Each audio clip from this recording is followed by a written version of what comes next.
Start. सामाजिक परिवेश के अनेक आयामों में पारिवारिक परिधि सबसे लघु इकाई मानी जाती है, जिसके ताने बाने की डोर परिवार के समस्त सदस्यों को किसी न किसी रूप में बांधे रखती है।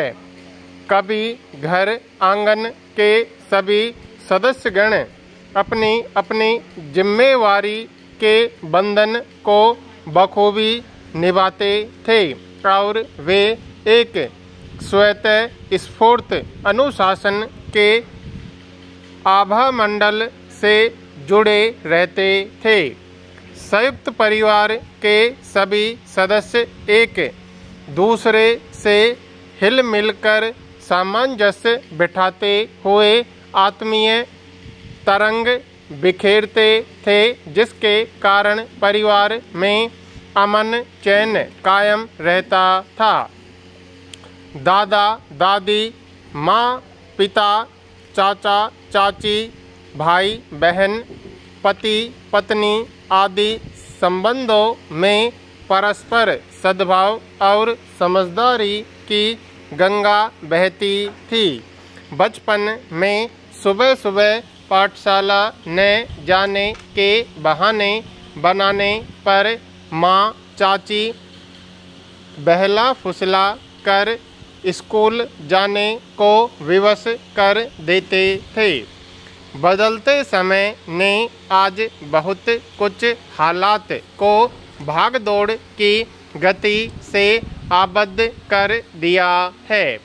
ग्रामीण क्षेत्रों में आज भले औसत रूप में मानवीय दिनचर्या सामान्य है, लेकिन नगरीय रहन सहन में विशेषकर एकल परिवार को बहुत सी कठिनाइयों का सामना करना पड़ रहा है।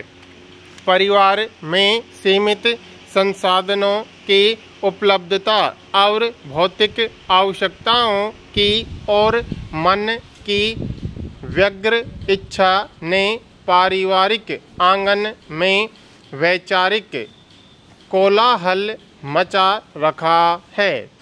सहनशीलता की घोर कमी ने भी परिवार में छोटी मोटी बातों पर तनाव और मनमुटाव की झड़ी लगा रखी है। ऐसी स्थिति आम तौर पर अब लगभग हर घर में देखी जा रही है, जहां विशेषकर किशोर अपने माता पिता के बीच गुस्से में हुई बहस या लड़ाई झगड़े के समय सन्नाटे में जाकर चुपचाप बैठ जाते हैं। उस समय उनके मानसिक आवेग बड़े ही संवेदनशील होकर उनके चिंतन तंत्र को प्रभावित करते हैं। इस हालात में उन्हें भावनात्मक और संज्ञात्मक रूप से कमजोरी के दौर से गुजरने की बाध्यता होती है और यह स्थिति उनके मस्तिष्क का दीर्घकालिक असर छोड़ती है। उनके अंदर बालमन की गतिशीलता की नैसर्गिक प्रतिभा विचलन की ओर जाती दिखती है। टकराव या गुस्से में माता पिता की चिल्लाहट की गूंज बच्चों के कान में कम बल्कि उनके दिमाग पर अधिक असर डालती है। उनके मन में एक भय की रेखा खिंच जाती है और वे कल्पना करने लगते हैं कि कहीं माँ पिता उन्हें छोड़कर अन्यत्र न चले जाएं। ऐसी कुछ घटनाएं होती भी हैं।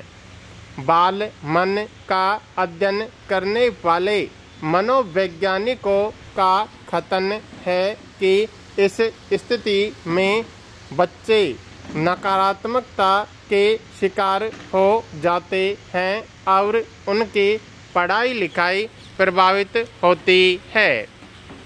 बच्चों के सामने माँ पिता की अस्वस्थ बहस उनकी सुरक्षा की भावना को खतरे में डालती है, जिसके कारण व्यवहार कौशल को प्राकृतिक आचरण नहीं मिलने से बच्चे का विकास भी अवरुद्ध हो जाता है।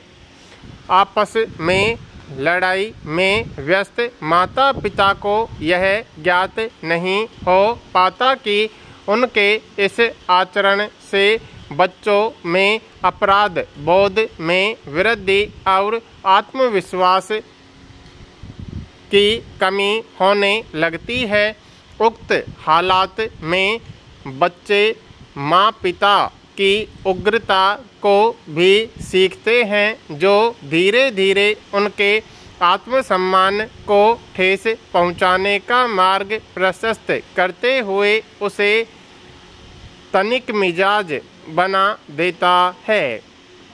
इस हालात से अक्सर गुजरने के कारण जब बच्चे अपनी वर्तमान वास्तविकता से असहज और असामान्य होते हैं तो वे दयनीय अवस्था धारण कर आत्महीनता और अंतर्मुखी बन जाने के शिकार होते हैं।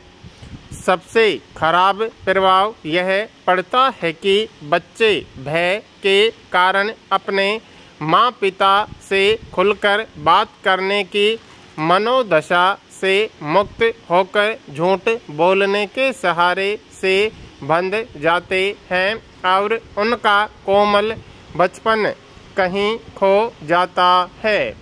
बड़े होकर यही बच्चे घर के प्रतिकूल माहौल के चलते अपने साथियों की शरण में जाकर विभिन्न किस्म की कुप्रवृत्तियों में संवाहक बनते हैं। घर के परिवार के बीच या माता पिता के विवाद से उत्पन्न स्थिति में बच्चों की चंचलता, उल्लास, बाल सुलभ गतिविधियां नभ में विचरण करने लगते हैं। चूँकि घर आंगन बच्चों की प्राथमिक पाठशाला है, जहां वे अच्छी बुरी आदतों को ग्रहण करते हैं, इसलिए ज़्यादातर बच्चे अपने अभिभावक की गलत हरकतों से नाराज के अन्य अपनाने योग्य अच्छी आदतों से वंचित भी हो जाते हैं। इसने वात्सल्य और समुचित देखभाल की प्रकृति जिम्मेवारी से मुक्त होने के कारण बहुत सारे बच्चे वर्तमान समय में मोबाइल में अपना भविष्य तलाशने लगते हैं। उनकी नींद के साथ साथ पढ़ाई और भूख भी किसी न किसी रूप में प्रभावित होती है। सवाल है कि इस प्रतिकूल दिशा और दशा की ओर प्रस्थान करते किशोर के भविष्य को कैसे संभाला जाए। इसके लिए मुख्य उत्तरदायित्व बच्चों के माँ पिता का ही है। दुर्गति की ओर जाती नव संतति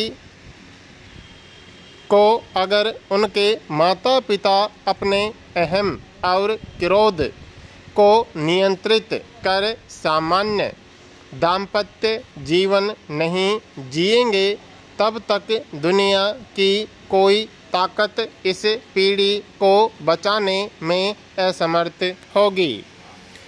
परिवार की बिखरती पाठशाला के दुष्परिणाम जीवन के हर क्षेत्र में देखा जा रहा है, जिसके रक्षा में मुख्य रूप से माता पिता को सामने आकर आपसी मतभेद और कटुता का विसर्जन करने की ज़रूरत है।